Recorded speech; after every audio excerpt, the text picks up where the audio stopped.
क्योंकि मैं followers case already fake followers case को मैं देख रहा था, तो मुझे सब खेल पता था। मैंने देखा ये जरा देखते हैं। इंस्टाग्राम पर कमेंट कर रहे थे कि सीजन 2 कब आने वाला है जनता कर रहे हैं बट हमने बनाया उनके नेता अपने हाथ ना करे किसी चोट ना कर रहे हैं शांतिपूर्ण जा रहे हैं यहाँ से। क्या हुआ दोस्त, क्या हुआ? आखिर है क्या? तो मैंने प्रेमेंद्र को फ़ोन किया। मैंने कहा भाई आप ही हो इथिकल हैकर, इतने एक्सपर्ट इन सब चीज़ों पे, ज़रा इसकी ऑडिट करिए और ये लोगों को इन्फ्लुएंस करके। और हमारी चेंजेस क्या है, आज अगर आपके 20 मिलियन फॉलोअर हैं, 10 मिलियन, वो देखते हैं कि अरे इनके इतने फॉलोअर्स हैं, मतलब ये बंदा जो कह रहा है वही एक परम वाक्य है। कमिश्नर साहब को ये नोटिस इशू करके इनको ये तो पूछना ही पड़ेगा ना, आपने ये बैकडोर खुला क्यों रखा है? बिल्कुल। क्या इसलिए खुला रखा है कि करोड़ों का जो बिजनेस चल रहा है एसएमएम पैनल्स का, उससे आपको भी फायदा मिल रहा है? तो ये तो बहुत बड़ा सुरक्षा का मुद्दा है ना कि आप ऐसे पल्ला झाड़ नहीं सकते कि एसएमएम पैनल्स के थ्रू आया, हमको नहीं पता चला। अरे अगर मैं आपके अकाउंट पे 1 मिलियन फॉलोअर बढ़ा देता हूँ या कोई भी आपके अकाउंट पे 1 मिलियन 2 मिलियन अगर व्यूज डाल दिए आपके अकाउंट के ऊपर, तो डेफिनेटली प्रॉक्सी के थ्रू है, तुरंत ब्लॉक होना चाहिए उस चीज। वो ब्लॉक क्यों नहीं होता?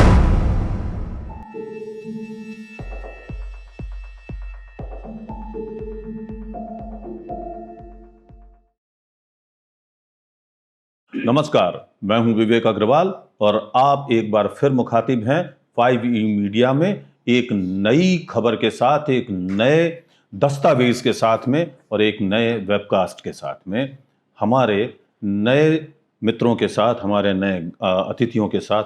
और आज हमारे साथ में हैं प्रवींद्र शर्मा जी और अरविंद सिंह साहब। प्रवींद्र जो हैं वो हम लोगों की ही हम कलम दवातिया जमात या जिसको कहते हैं पत्रकार पहले रहे हैं और अब जो है वो एडवर्टाइजिंग एजेंसी और मार्केटिंग एजेंसी चलाते हैं और उसके साथ ही साथ में वो साइबर सिक्योरिटी और बाकी सब चीज़ें भी, साइबर फॉरेंसिक्स की और बाकी सब गतिविधियां भी करते हैं।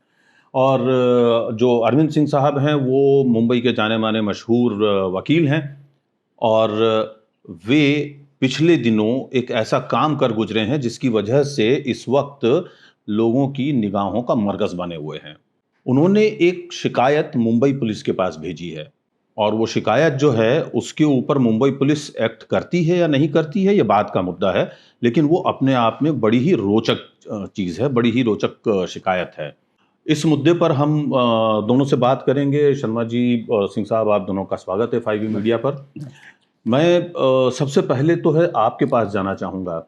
आपके पड़ोस में बैठा हुआ शख्स आपका मुवक्किल भी है, क्योंकि एक मामला हुआ था साइबर रिलेटेड ही जिसमें आप इन्हें डिफेंड कर रहे हैं जी। और उसी तरह का सा जो केस है उसको लेकर के अब आप जो है पुलिस के पास पहुंचे हैं और आपने कुछ ऐसी मांगे रखी हैं कि यदि वो जांच होती है तो उसका बड़ा ही दूरगामी परिणाम आएंगे। दरअसल वो केस ही एक जरिया है जहाँ से मुझे इन चीज़ों का पता चला कि ये आखिर पूरा खेल क्या है, और इसीलिए हमने ये मुहिम फिर शुरू की अब जो चल रहा है उसके ऊपर। तो अब वो क्या चल रहा है, वो खेल हमें समझाइए। दरअसल जब हमने देखा कि सीजेपी के इतने फॉलोअर्स 22 मिलियन फॉलोअर दिखा रहे हैं, कॉकरोच जनता पार्टी। अच्छा, दर्शकों को ये एक चीज साफ तौर पे बताना चाहूंगा कि हम जो फिलहाल जेनजी आंदोलन चल रहा है उसकी मुखालफत नहीं करते, हम तीनों ही नहीं करते, हम लोग उनके साथ हैं। लेकिन सीजेपी के एक सोशल मीडिया हैंडल पर जिस तरह से फॉलोअरशिप बढ़ी है उस मामले को लेकर के कुछ गंभीर सवाल खड़े हुए हैं। उन सवालों को हम जनता के सामने, देश के सामने रखना चाह रहे हैं। इस डिस्क्लेमर के साथ में वापस सिंह साहब के पास आता हूं। देखिए, कोई भी मुद्दा हो, चाहे उसको उठाने वाला कातिल ही क्यों ना हो, उसकी मंशा पे हम शक नहीं करते हैं अगर मुद्दा अच्छा है तो। लेकिन अगर उसके पीछे का मकसद ये पता चले कि आखिर उसको मैनिपुलेट किया गया है, तो सीजेपी का जो कॉकरोच जनता पार्टी है उसका यही हुआ कि हमने देखा 22 मिलियन फॉलोअर्स। क्योंकि मैं followers case already fake followers case को मैं देख रहा था, तो मुझे सब खेल पता था। मैंने देखा ये जरा देखते हैं आखिर है क्या। तो मैंने प्रेमेंद्र को फ़ोन किया। मैंने कहा भाई आप ही हो इथिकल हैकर, इतने एक्सपर्ट इन सब चीज़ों के, ज़रा इसकी ऑडिट करिए, पता करिए कि आखिर क्या चक्कर है। फिर उन्होंने जो रिसर्च की उसके बाद ये पता चला कि 50% से ज़्यादा फॉलोअर्स इनके नकली हैं और ये लोगों को इन्फ्लुएंस करके। और हमारी चेंजेस क्या है, आज अगर आपके 20 मिलियन फॉलोअर हैं, 10 मिलियन, वो देखते हैं कि अरे इनके इतने फॉलोअर्स हैं, मतलब ये बंदा जो कह रहा है वही एक परम ब्रह्म सत्य वाक्य है। है, हाँ ब्रह्म वाक्य वही है। जी। तो लोग उसके पीछे भागते हैं, अच्छी चीजों के लिए भागे तो कोई बात नहीं, लेकिन जब वो भागना भीड़ के रूप में और फिर एक इलीगल एक्टिविटी के रूप में परिवर्तित हो जाता है, तो उसके पीछे जांच जरूरी होती है कि आखिर ये क्यों किया गया, किस मकसद से किया गया, ये फॉलोअर्स खरीदे गए तो इसके पैसे कहाँ से आए। इन्हीं सब चीजों को लेके फिर मैं कमिश्नर साहब के पास गया। रविंद्र, आपसे जानना चाहूंगा कि अगर 22.5 मिलियन फॉलोअर्स मुझे खरीदना हो तो मुझे कितना खर्च करना पड़ेगा? अभी पिछले इस 4 साल के दौरान इसका प्राइस क्या है अभी मुझे इसका आइडिया नहीं है, बट 4 साल पहले, 4 से 5 साल पहले एसएमएम पैनल के थ्रू अगर आप 1000 फॉलोवर खरीदते हैं तो उसका प्राइस तकरीबन 600 से 700 रुपये के बीच चलता था। उसमें रशियन फॉलोवर, इंडियन फॉलोवर, अलग अलग कंट्री के फॉलोवर उसमें मिलते थे उस वक्त। आज भी उसका अगर प्राइस देखें तो तकरीबन उसके आसपास ही है, पर 1000 का प्राइस अगर आप एसएमएम पैनल पे अगर आप रेट निकाल के देखते हैं तो यानी अगर इस हिसाब से मैं गिनने जाऊंगा तो करीब करीब 22.5 मिलियन फॉलोअर्स के लिए 70-80 लाख रुपए का खर्च लग जाएगा। हाँ, तकरीबन हो जाएगा, लेकिन उसमें हम आरोप ये नहीं लगा रहे कि सभी हैं।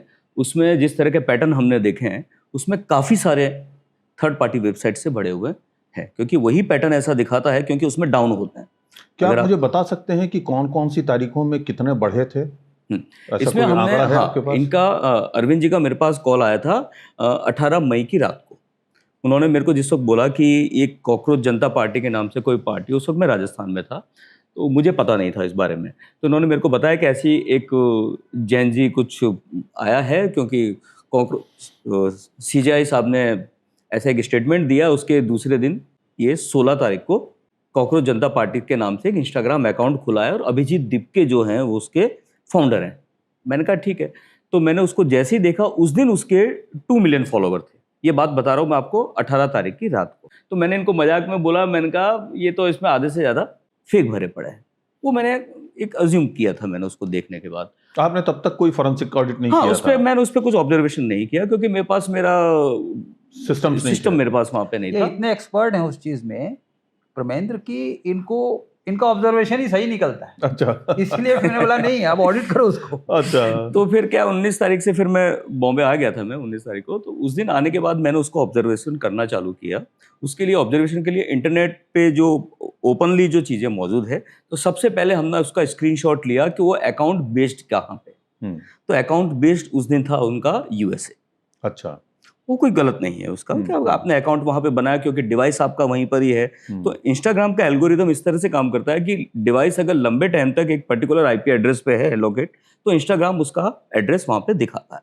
फिर मैंने इनको फोन किया, ये अकाउंट तो अप्रैल में ही बन चुका है। तो अरविंद जी को आश्चर्य हुआ, बोले यार ये अप्रैल में कैसे बना, जबकि तो अभिजीत दिपके का एक स्टेटमेंट है उसमें तो वो 16 मई को उन्होंने बनाया अकाउंट। मैंने कहा वो मुझे पता नहीं है, उसका पॉलिटिकल मुझे उसमें जाना नहीं है, बट ये अकाउंट अप्रैल में बन चुका है। अप्रैल में बनने के बाद ये 16 मई के पहले या इन बिटवीन उसके 2 बार नाम चेंज हुआ है अकाउंट। ये तो उसके अकाउंट की सत्यता है। फिर 19 मई को देखिए कि उनके फॉलोवर सीधे 6 से 7 मिलियन बढ़ गए। 19 से 20 मई के बीच में वो आंकड़ा 21 तारीख से लेके 22 तारीख तक लेके वो 21 से लेके 22 मिलियन तक पहुंच गया। अच्छा, फिर मैंने उनकी न्यूज़ देखी कि एक न्यूज़ में अभिजीत दिपके ने ये बताया कि मेरे जो फॉलो, क्योंकि किरण रिजिजू जी ने ये बताया था कि इनके 12 मिलियन फॉलोवर जो हैं, जिस वक्त 12 मिलियन हो चुके थे, उस वक्त अभिजीत दिपके ने बताया कि मेरा इंस्टाग्राम का इनसाइट्स दिखा रहा है कि मेरे फॉलोवर जो हैं वो इंडियन भी हैं, इंडियन ज़्यादा भरे पड़े हैं मेरे उसमें। तो मैं इसमें ये बोलना चाहूँगा कि अगर आप थर्ड पार्टी वेबसाइट से अगर आप फॉलोवर बढ़ाते हैं एसएमएम पैनल के थ्रू, तो इंस्टाग्राम का इनसाइट्स तो उसको भी काउंट करता है।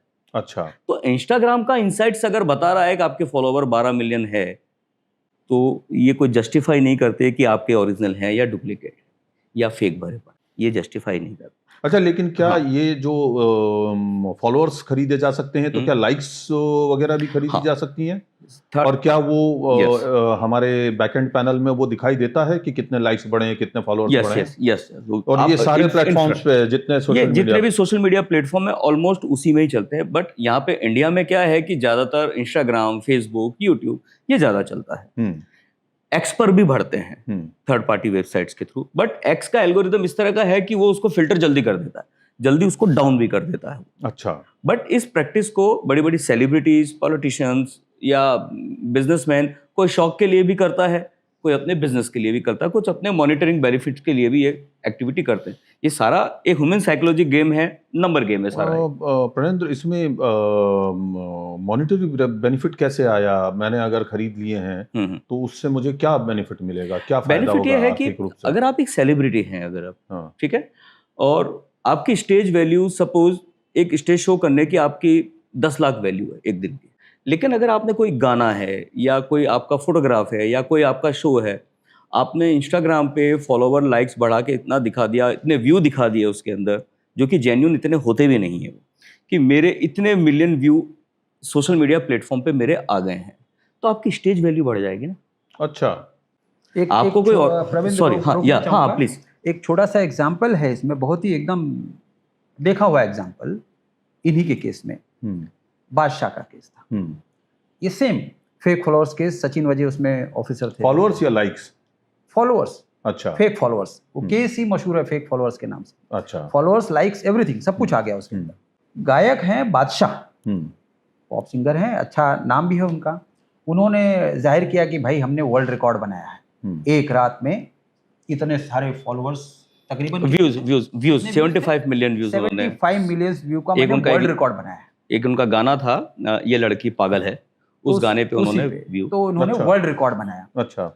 अब उस दावे के बाद उनके जो शोज के रेट, उनके अपने रेट आप देख लीजिए तो जमीन आसमान का फर्क। क्योंकि अब तो फिर ये हो गया ना कि भाई इन्होंने वर्ल्ड रिकॉर्ड बनाया था, लेकिन उसकी सच्चाई ये थी कि तकरीबन 75 लाख रुपया देके उन्होंने वो खरीदा था।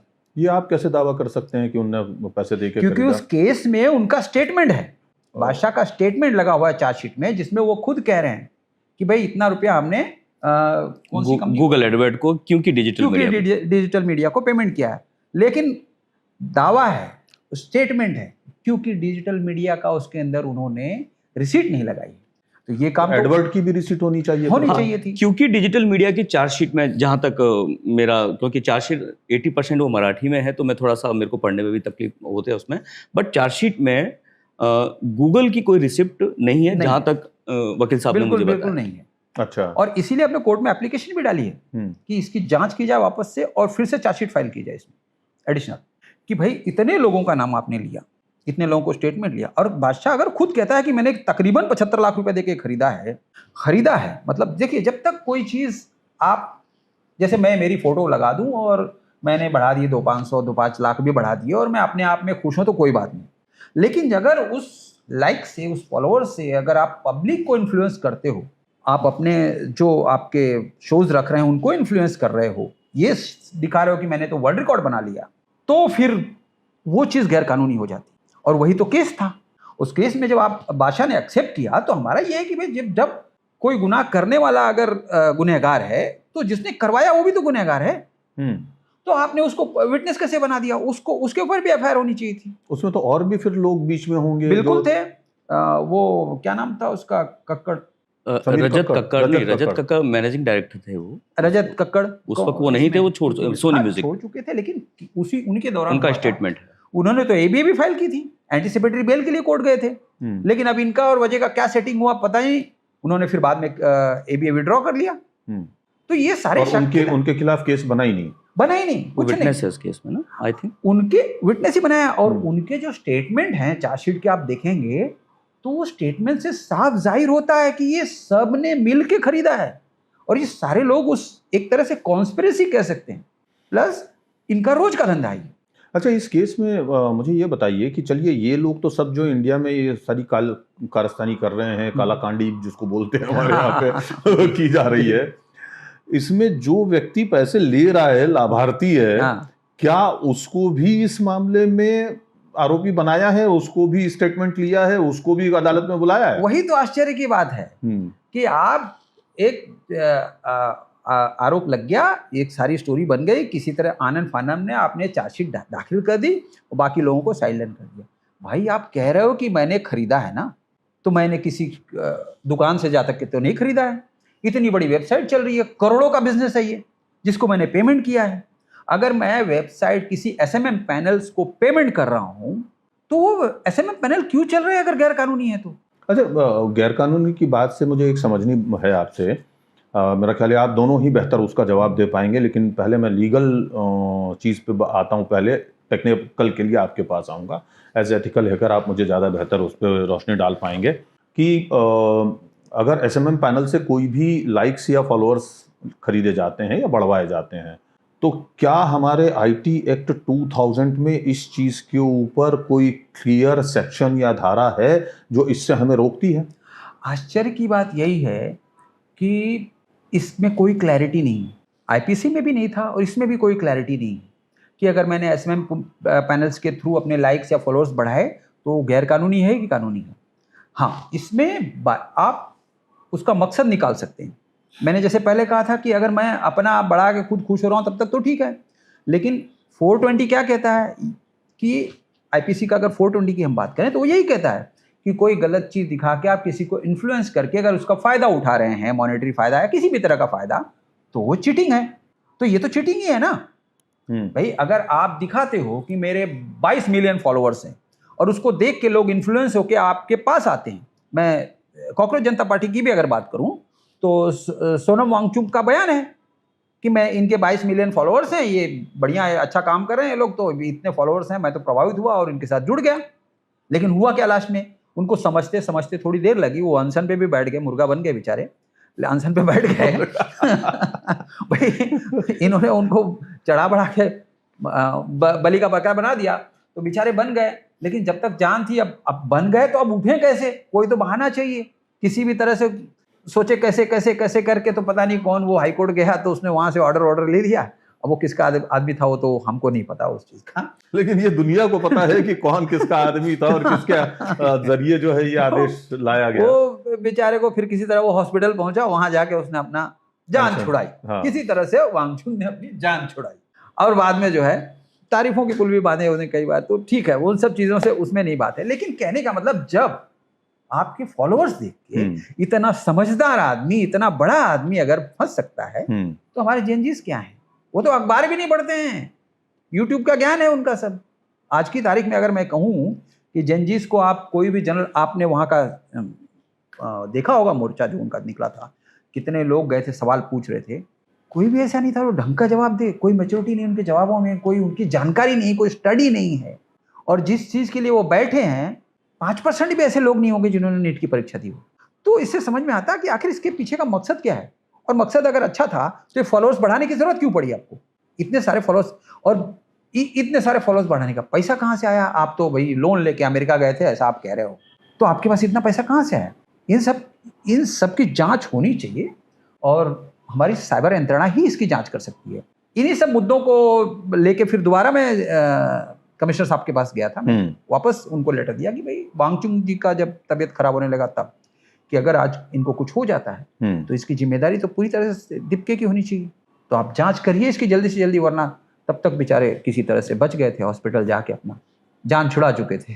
तो आपको लगता है कि ये कोई एक सेट पैटर्न था जिसके तहत ये सारा खेल हुआ, और एसएमएम पैनल्स जो हैं वो जो मार्केट में खुलेआम चल रहे हैं वो लीगल है या इलीगल है? फिर देखो, लीगल है या इलीगल है इसका जवाब तो वकील साहब बेहतर देंगे, बट यहाँ पे आता है इस केस के अंदर, सीजेपी के केस में सीन क्या है कि जिस पार्टी के अकाउंट पे 16 मई से लेके 24 मई तक लगातार 8 मिलियन, 5 मिलियन, 2 मिलियन के रेशियो से फॉलोवर को इंक्रीज होना चालू हुआ।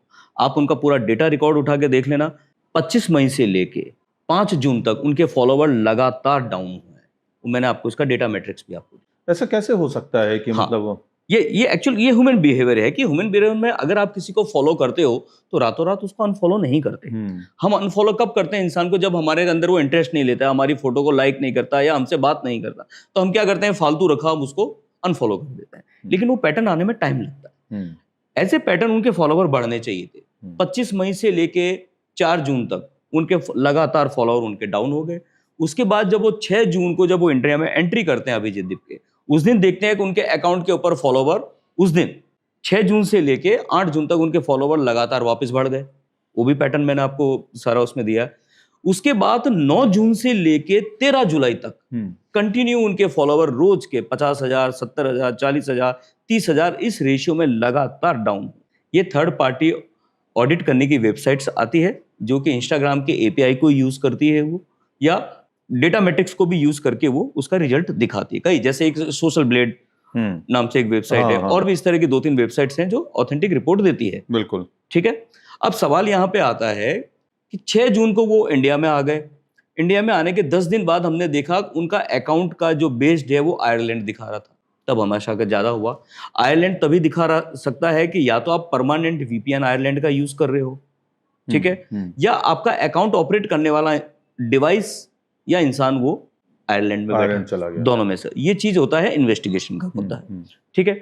उसके बाद 3 दिन पहले तक, यानी कब आपका इंटरव्यू उस पे चैनल पे था, कब तकरीबन 3 तारीख तक, 3 तारीख तक, आज क्या तारीख होगी, आज तो 8 हो गई। 8 हो, तकरीबन 5 तारीख तक उनका अकाउंट आयरलैंड दिखा रहा था। आयरलैंड 6 तारीख की रात तक उनका अकाउंट आयरलैंड दिखा, रात को 1:30 बजे तक।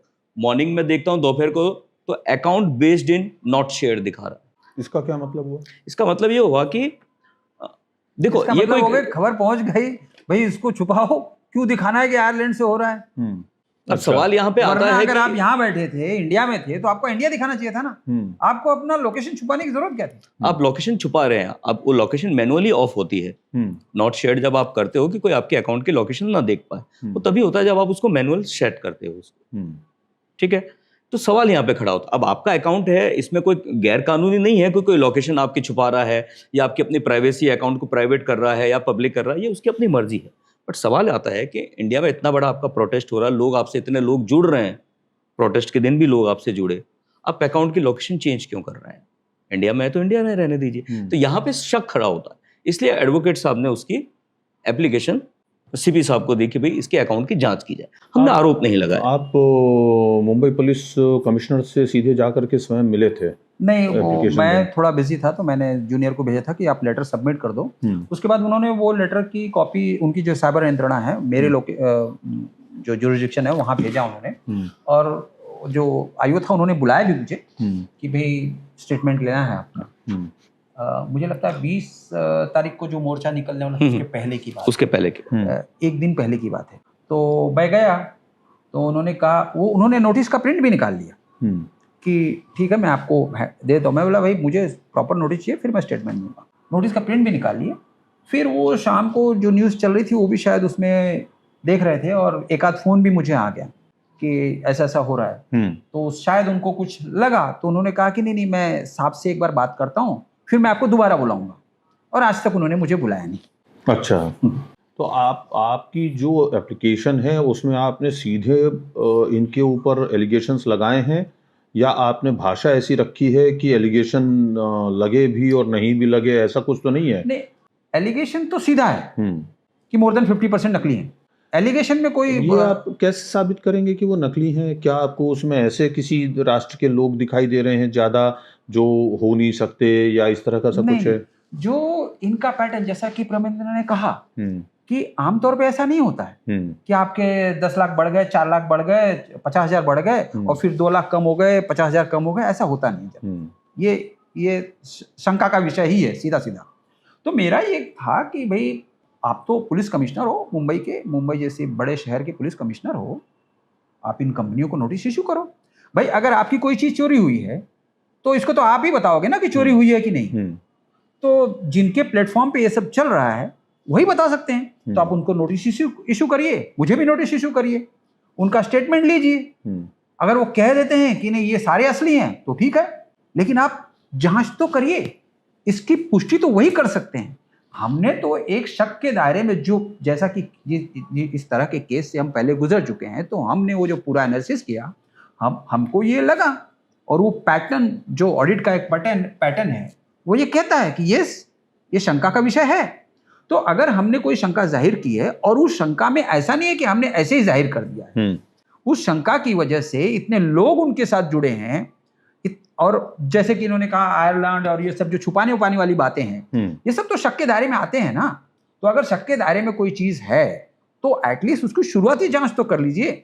आप नोटिस इशू कर दीजिए, इंस्टा को इशू कर दीजिए, और जो भी प्लेटफॉर्म है आप उनसे पूछ लीजिए, वो कह दें कि ये असली है कि नकली है, बात दूध का दूध और पानी का पानी हो जाएगा। लेकिन ये जांच के बाद ही पता चलेगा। एज एन एडवोकेट और एक जानकार के हिसाब से मैंने एक शंका आपको बता दी, और ये भी बता दिया कि मेरा जो पैटर्न कहता है, मेरा जो स्टडी कहता है, इसमें से आधे से ज्यादा प्राइमा फेसी नकली है। हम तो एक प्राइमा फेसी चीज ही बता सकते हैं ना, बाकी साइबर यंत्रणा तो कमिश्नर साहब के पास है, वही कर सकते हैं। लेकिन वो स्टेटमेंट लेने को भी तैयार नहीं है। वो मतलब इन कंपनियों को नोटिस भी इशू नहीं कर रहे हैं। सोशल मीडिया को हम नोटिस इशू करें ना, इंस्टा को, वही बताएंगे। As an cyber expert and ethical hacker, जब आपने उनका पूरा ये आंकड़े और डेटा की छानबीन की थी, तो क्या आपको ये पता चला था कि किन किन देशों के कितने फॉलोअर्स उसमें हैं? देखो, उसमें जो उन्होंने उसका डेटा मैट्रिक्स जो दिखाया उन्होंने, उसमें अभिजीत दिपके ने बोला था कि उनके इंडिया से हैं। बट एक और वेबसाइट है, थर्ड पार्टी वेबसाइट, जो किरण रिजिजू जी ने भी एनालाइज करके उनकी टीम ने बताया कि उनके काफ़ी बांग्लादेश से भी है, पाकिस्तान से भी है। ठीक है ना। ये मेरा अपना ये कहना है कि एक्चुअल रिपोर्ट मेटा ही दे सकता है। मैंने जो एक स्क्रीनशॉट देखा था किसी एक रिपोर्ट का, उसमें 49% पाकिस्तानी फॉलोअर्स दिखाई दे रहे थे। तो थर्ड पार्टी वेबसाइट से, किसी वेबसाइट से उन्होंने निकाले हैं।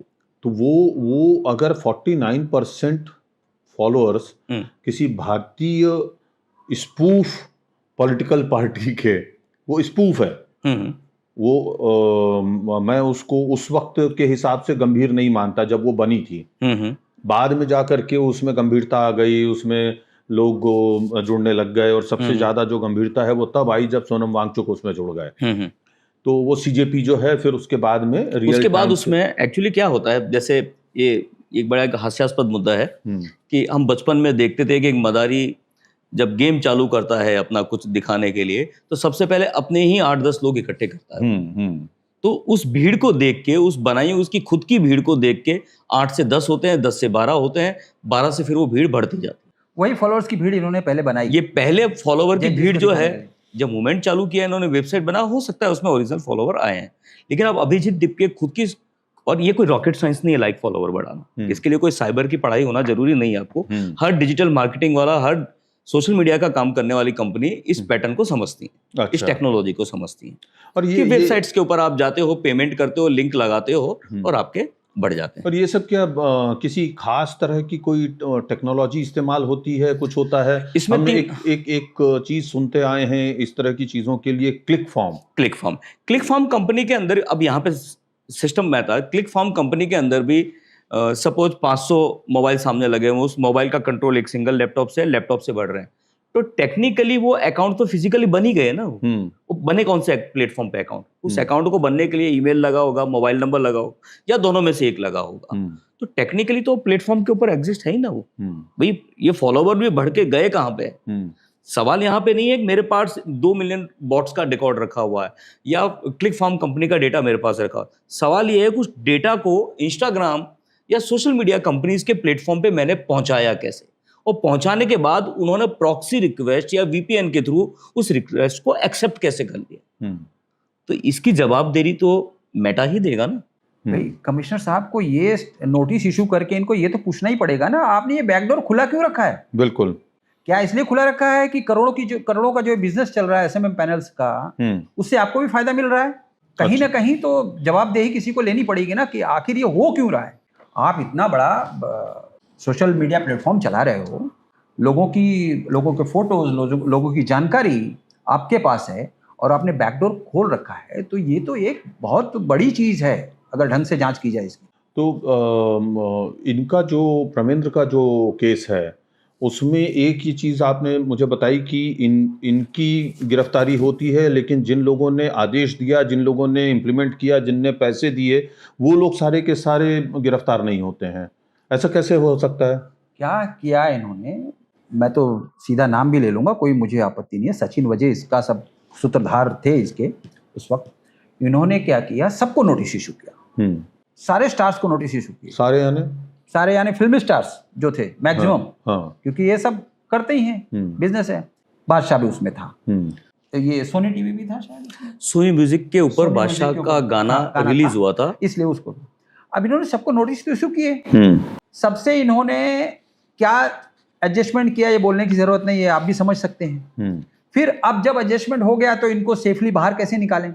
क्योंकि नोटिस तो इशू कर दिया है। जी। तो कुछ लोगों को तो वो भी नहीं दिखाया कि नोटिस इशू किया है, कुछ लोगों को तो ऐसे ही कर दिया, लेकिन बड़े नाम थे तो इनको एज ए विटनेस दिखा दिया कि भाई ये गवाह है इस चीज के कि ऐसा होता है। अरे भाई गवाह कैसे हो सकते हैं? आप जिस केस की बात कर रहे हो उस केस में एक आदमी इतने दिनों तक कस्टडी में रहा है, जेल की यातनाएं सही है उसने, उसका मेंटल लेवल खराब किया आपने, और ये बड़े स्टार्स जब सामने आए तो आपने उनको विटनेस बना दिया, जबकि असल में दोषी वो हैं। बिल्कुल दोषी हैं। कैसे? और यही नहीं भाई, दोषी तो है ना कि आप, जैसे अगर मैं आपको आज छोटी मोटी बात अगर मैं पकड़ लूँ, जैसे छोटी तो नहीं कह सकते, बहुत बड़ी बातें हैं, जैसे कि मैं कहूँ कि आप मुझे 10 लाख दीजिए, मैं 2 महीने बाद आपको 20 लाख करके दिखाऊंगा, तो मैंने तो आपको चीट किया ना, वो पॉसिबल नहीं है।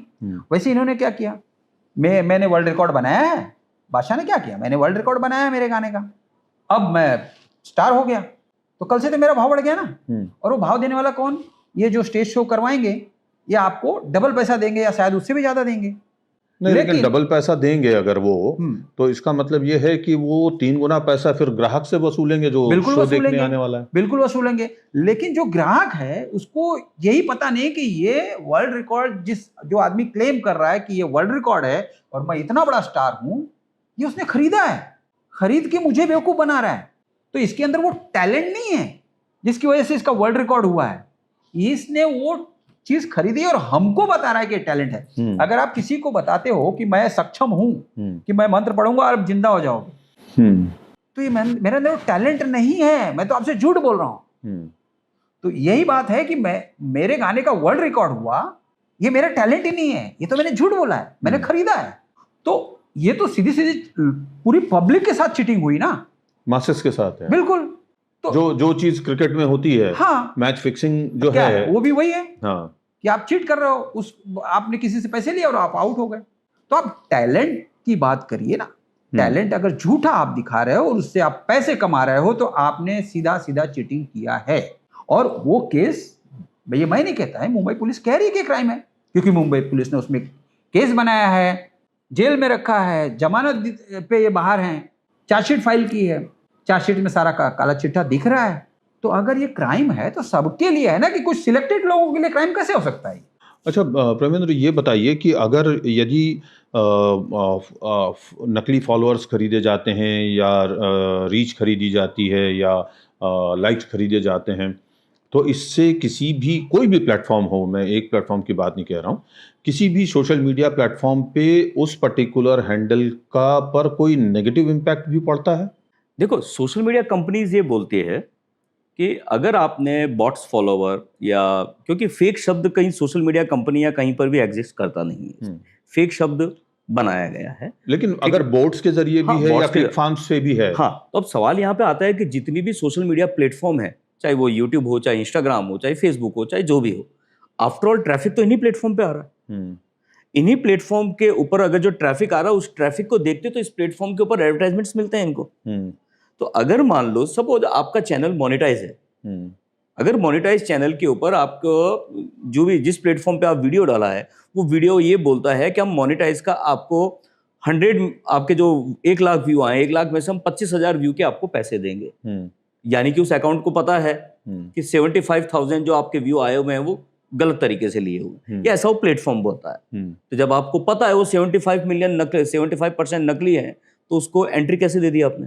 आपका टेक्निकल एल्गोरिदम इतना स्ट्रांग नहीं है, मतलब आप केवल ये कह के हाथ खड़े कर रहे हो कि ये तो ग्रे एरिया है, एसएमएम पैनल और सोशल मीडिया प्लेटफॉर्म के बीच कैट माउस की फाइट चलती रहती है। तो ऐसा कहे कि आप पल्ला कैसे झाड़ सकते हैं आप? अच्छा, आपको मल्टीमीडिया और ये जो एसएमएम पैनल इंडस्ट्री है, ये कोई $1 मिलियन बिजनेस नहीं है, ये $1 बिलियन बिजनेस है आज इंटरनेशनल लेवल पे, और इसको सभी यूज करते हैं। ऐसा नहीं है कि कोई भी सोशल मीडिया कंपनी इस प्रैक्टिस को यूज करती है। मजे की बात यह है कि जिस एसएमएम पैनल को, क्योंकि डिजिटल मीडिया नहीं, वो जो चार्जशीट में जो एब्सकॉन्डिंग है वो आज भी चल रहा है। जिस एसएमएम पैनल्स को ये कहते हैं कि ये मतलब हमने बैन किया है या एब्सकॉन्डिंग है, इनका बयान हम ले ही नहीं सकते, नहीं मिल रहे हैं, वो आज भी चल रहा है। अच्छा, वो उसी नाम से चल रहा है या नाम बदल के? नहीं, उसी नाम से चल रहा है। आप उस पे लाइक्स फॉलोअर्स बढ़ा भी सकते हैं पैसे देके। अच्छा भाई, आम आदमी को मिल रहा है, आम आदमी उसका इस्तेमाल भी कर रहा है, और मुंबई पुलिस को नहीं मिल रहा है। अरविंद जी, मुझे ये बताइए कि यदि किसी व्यक्ति को ये पता चले कि कोई एक्स पर्सन है या एक इन्फ्लुएंसर है या कोई बंदा है जिसके काफ़ी अच्छे लंबे चौड़ी मतलब फैन फॉलोइंग है या लाइक्स हैं, ये सब हैं, और उसके बारे में किसी को पता चले कि ये सारा खेल नकली चल रहा है, तो वो क्या एक्शन ले? कानूनी तौर पे वो क्या रेमेडीज हासिल कर सकता है या किसे जाके शिकायत कर सकता है? वो सीधा सीधा पुलिस स्टेशन में जाके साइबर क्राइम डिपार्टमेंट में पुलिस कंप्लेन कर सकता है, राइटिंग में ये बोल के कि उसको उसकी वजह से नुकसान क्या हुआ है। अगर जैसे मैं किसी का फैन हूँ या जैसे मैं कोई कंपनी चला रहा हूँ और मैंने उस आदमी के उन फॉलोअर्स या लाइक्स से प्रभावित होकर उसको ज़्यादा रकम दे दी और मैं जब स्टेज शो करने गया तो उतना मुझे मिला नहीं, क्योंकि पब्लिक तो जानती नहीं थी, तो नकली थे, तो मेरे को नुकसान हो गया। अगर मुझे नुकसान हुआ है तो ऑब्वियसली इसी वजह से हुआ क्योंकि उसका झूठ जो था वो मैं समझ नहीं पाया और ये झूठ वो लोगों को फैला रहा है, तो वो बिल्कुल जाके एफआईआर कर सकता है, वहाँ पे साइबर क्राइम को कंप्लेन कर सकता है कि इनके खिलाफ एक्शन लीजिए, इनके झूठ की वजह से मैं इनके चक्कर में फंस गया और इन्होंने मुझसे ज़्यादा पैसे लिए, इनकी काबिलियत नहीं थी, फिर भी इन्होंने बताया कि मैं बहुत काबिल हूँ क्योंकि मेरे इतने फॉलोअर्स हैं, और उसमें फंस के मैंने इनका शो किया और मैं नुकसान उठाया मैंने, तो मुझे इनके खिलाफ एफआईआर करनी है, इनके खिलाफ कार्रवाई होनी चाहिए। चीटिंग की, सीधा सीधा इन्होंने चीटिंग किया है। तो वो क्रिमिनल केस होगा या दीवानी मुकदमा? क्रिमिनल होगा, सीधा सीधा क्रिमिनल होगा, क्योंकि आपके झूठ की वजह से आपने कन्विंस किया मुझे, आपने एक झूठ दिखा के मुझे कन्विंस किया कि मैं ऐसा हूं, मुझ पे आप पैसे लगाओगे तो आप इतना रुपया कमा सकते हो क्योंकि लोग मुझे इतना फॉलो कर रहे हैं। ऑब्वियसली यही दिखाते हैं ना कि भाई मेरे इतने फॉलोअर्स हैं, अब आप मेरा स्टेज शो करिए, इतने लोग, इतने आपके टिकट बिकेंगे, सब होगा। लेकिन पता चला भाई मुझे तो 10,000 लोग जानते होंगे या 20,000 लोग जानते होंगे, मैं 5 लाख दिखा रहा हूँ। अब यहाँ पे मैं एक ही चीज बोलना चाहूंगा, इसी मैटर पे कॉकरोच जनता पार्टी पे आते हैं। 6 जून को जब अभिजीत दीपके आए और उसके नेक्स्ट डे उन्होंने जो प्रोटेस्ट किया, तब तक तो उनके 22 मिलियन फॉलोवर थे। अब आप खुद देखिए 22 मिलियन में से 1% भी करते हैं तो कितना आंकड़ा हो जाता है? 22 मिलियन में 1% कितना हो सकता है? 2.2 लाख। 2.2 लाख। प्रोटेस्ट में आए कितने थे? जब तक सोनम वांगचुक जी की एंट्री नहीं हुई थी उस प्रोटेस्ट में कितने लोग आ गए थे? हार्डली। तो देखिए, एक बहुत प्रविंद्र सिंपल सी चीज़ है, और हमारे यहाँ बीच में कुछ समय पहले जो है सोशल मीडिया पे इस चीज़ को लेकर के एक मजाक भी चलता था कि अच्छा हुआ सोशल मीडिया जो है वो 1947 के बाद आया, वरना उस समय में लोग बोलते हैं अंग्रेजों को भारत भगाओ, वो ट्विटर पे एक वो भेज देते और सारे लोग घरों में सोते रहते, वरना देश को आज़ादी मिलती ना हम आज़ाद होते। तो वो तो एक चीज़ है ऐसी कि लोग तो किसी भी चीज़ को आज की तारीख में फॉलो कर लेते हैं, है ना, जो गंभीर चीज़ें नहीं हैं। सबसे ज़्यादा तो जो है लड़कियां जो न्यूडिटी परोस रही हैं उनके सोशल मीडिया अकाउंट्स पे सबसे ज़्यादा लाइक्स, फॉलो और ये सब आते हैं। अब इसी पैटर्न पे आता हूँ कि सोशल मीडिया प्लेटफॉर्म पर ये बोला जाता है, जैसे मैंने अपना लाइफ का करीब 15 से 16 साल इलेक्ट्रॉनिक मीडिया में बिताया है, ठीक है।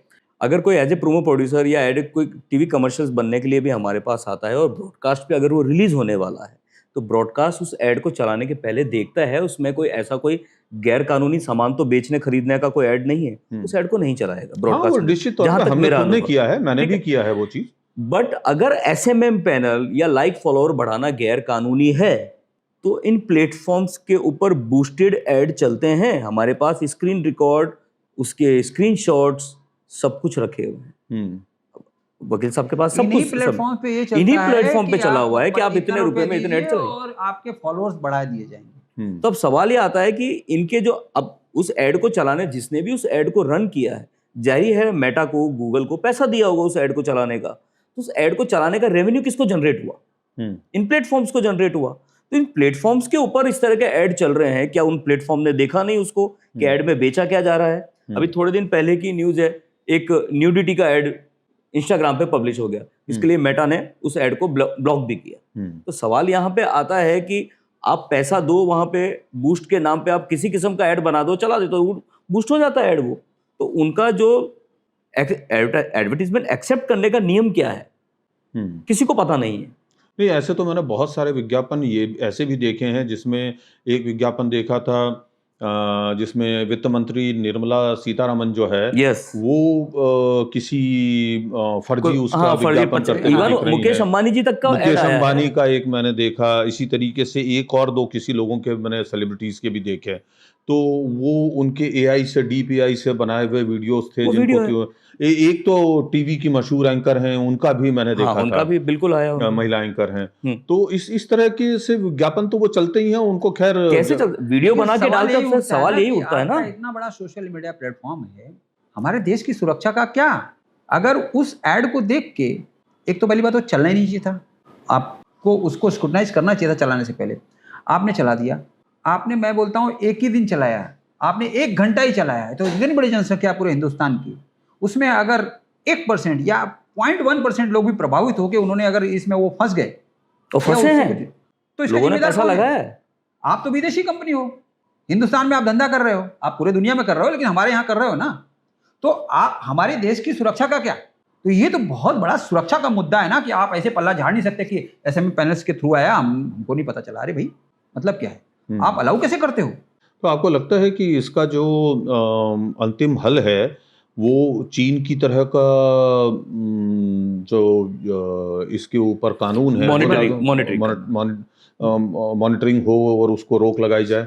हाँ, वही कि एक जैसे तरीका चाइना ने गूगल को पूरी तरीके से बैन किया हुआ है, वहाँ यूट्यूब नहीं चल सकता, वहाँ पे दूसरे कोई प्लेटफॉर्म नहीं चल सकते। देखिए, किसी चीज को बैन करना किसी चीज का हल नहीं है, किसी समस्या का हल किसी चीज को बैन करना नहीं है। समस्या का हल ये है कि अगर जो भी कंपनीज ये प्लेटफॉर्म चला रही हैं, आप उनको स्ट्रिक्ट वार्निंग के साथ बताइए कि कोई भी एसएमएम पैनल्स के थ्रू आपके, या कोई भी बोर्ड के थ्रू, या कैसे भी किसी भी तरह के, सिर्फ असली फॉलोअर्स आने चाहिए इसमें, मतलब इस तरह से खरीदी बिक्री का काम नहीं होना चाहिए। लेकिन समस्या ये है कि जो एसएमएम पैनल्स का धंधा है लाखों करोड़ों का है, लाखों बिलियन डॉलर का धंधा है, तो क्या ये इसको बंद कर पाएंगे? या इसमें और कौन कौन शामिल है, इसका बेनिफिट कौन कौन ले रहा है? इंडिया में ऐसे कौन लोग हैं जिनके पास एसएमएम पैनल्स है? बहुत बड़े बड़े नाम है जिनके, जो एसएमएम पैनल्स के मालिक हैं। उनके कईयों के सर्वर फॉरेन में होते हैं, तो हाँ।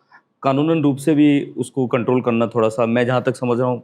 नहीं, लेकिन मेरे हिसाब से अरविंद जी, इस बारे में तो भारत सरकार ने बिल्कुल साफ नीति बना दी है कि यदि कोई भी सोशल मीडिया प्लेटफॉर्म का कोई भी कामकाज चल रहा है, तो उसका डेटा जो है इंडिया में उसको सर्वर बना करके रखना कंपल्शन हो चुका है।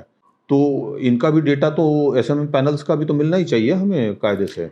एसएमएम पैनल का बेसिकली सीन ये रहता है कि ये क्लिक फार्म कंपनीज या बॉट्स, ये बेसिकली बहुत चीप लेबर के अंदर ये वर्क होता है। ये Bangladesh, Pakistan, Russia, even China तक में भी चलता है, ठीक है। तो ये बिजनेस इस तरह से फैला हुआ है, डिसेंट्रलाइज बिजनेस है ये। तो इसको कंट्रोल करना थोड़ा बड़ा है, बट हाँ, ये बड़ी कंपनीज जो है, सोशल मीडिया कंपनीज है, ये इसको कंट्रोल कर सकती है। करती क्यों नहीं है वो अलग मुद्दा, वो एक अलग मुद्दा है। इसको कंट्रोल करने के लिए इनको इन एसएमएम पैनल्स के बिजनेस को बंद करना पड़ेगा। आप क्यों अलाउ कर रहे हो भाई? जबरदस्ती लाइक फॉलोअर्स क्यों बढ़ रहे हैं? क्यों आपको ऐसी कंपनी चाहिए? अच्छा, मुझे एक और चीज बताइए कि क्या इस तरह की जो ये गतिविधियां चल रही हैं या ये जो फ्रॉड है, इसके अगेंस्ट उपभोक्ता संरक्षण कानून के तहत भी कार्रवाई की जा सकती है? नहीं, वो थोड़ा मुश्किल है। वो कोई, मतलब एक उस चीज में वो बैठेगा नहीं बैठेगा, वो अलग फिर डिस्कशन का मुद्दा हो जाएगा। मेन सीधा सीधा ये जो मैंने अभी तक देखा है, जो केस में भी देखा है इनके, और बाकी चीजों जो एनालाइज किया है, सीधा सीधा ये चीटिंग है लोगों के साथ, ये धोखा है।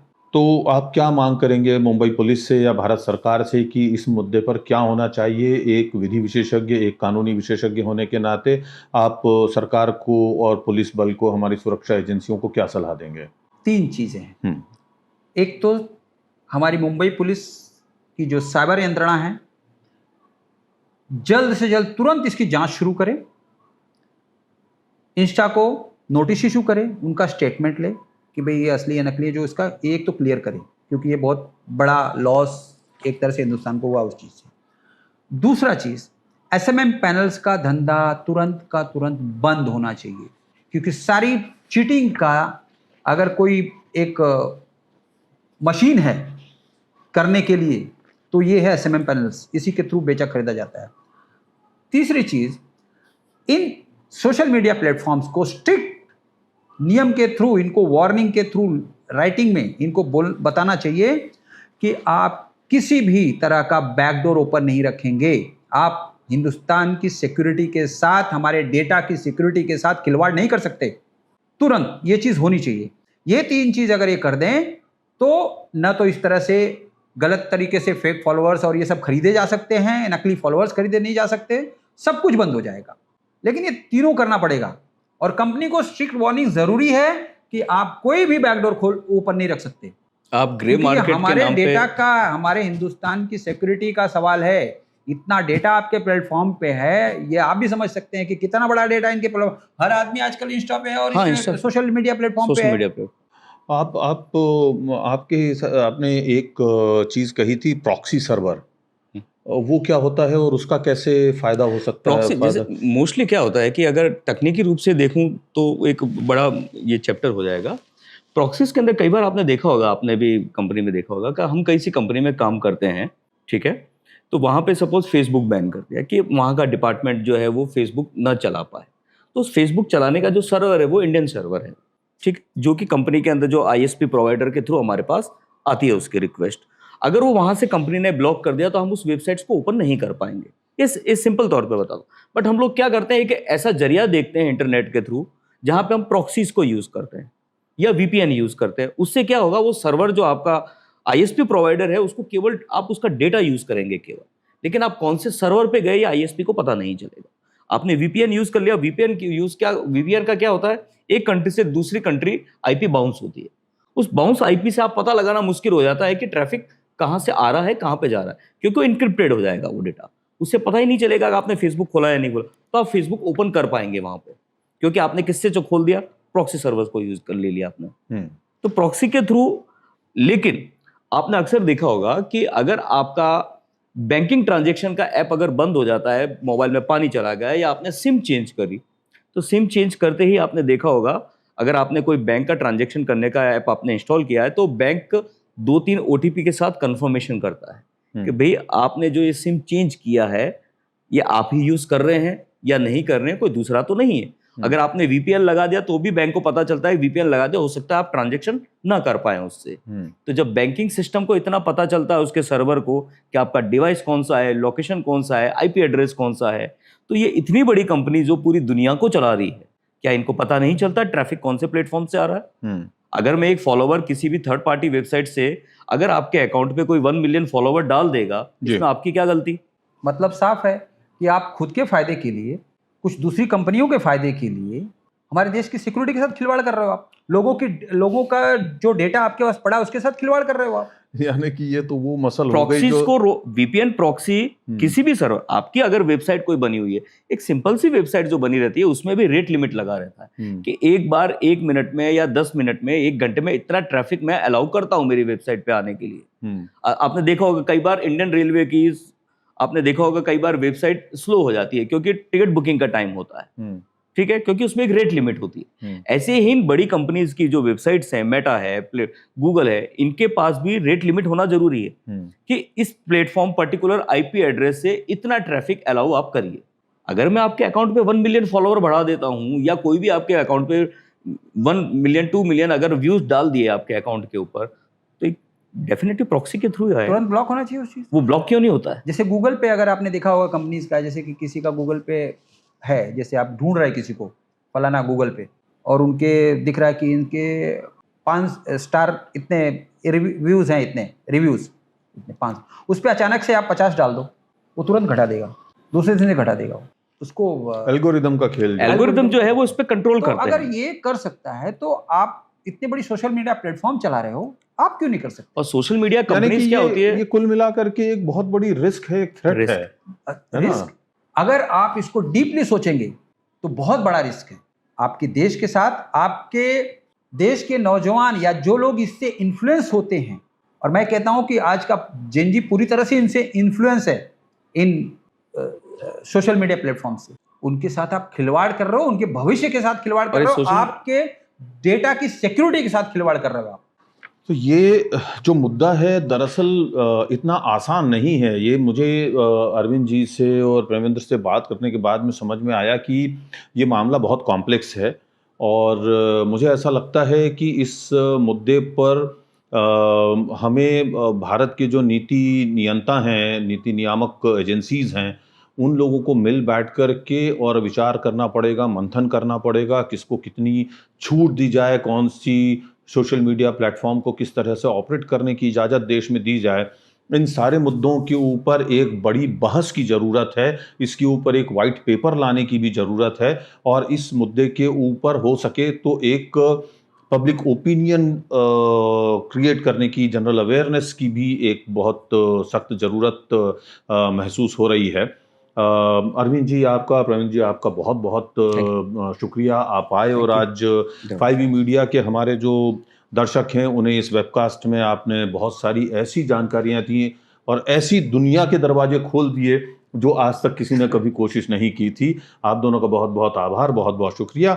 और आप सबसे मैं अनुरोध करूंगा कि इस तरह की जो जानकारियां हैं उनको आप अगर लगातार हासिल करते रहना चाहते हैं तो हमारे साथ में बने रहिए। हम इस तरह की जानकारियां लेकर के आपके सामने हमेशा आते रहेंगे। अगले वेबकास्ट का हमारे इंतज़ार कीजिए। तब तक के लिए आपसे इजाज़त चाहूँगा। बहुत बहुत शुक्रिया। जय हिंद।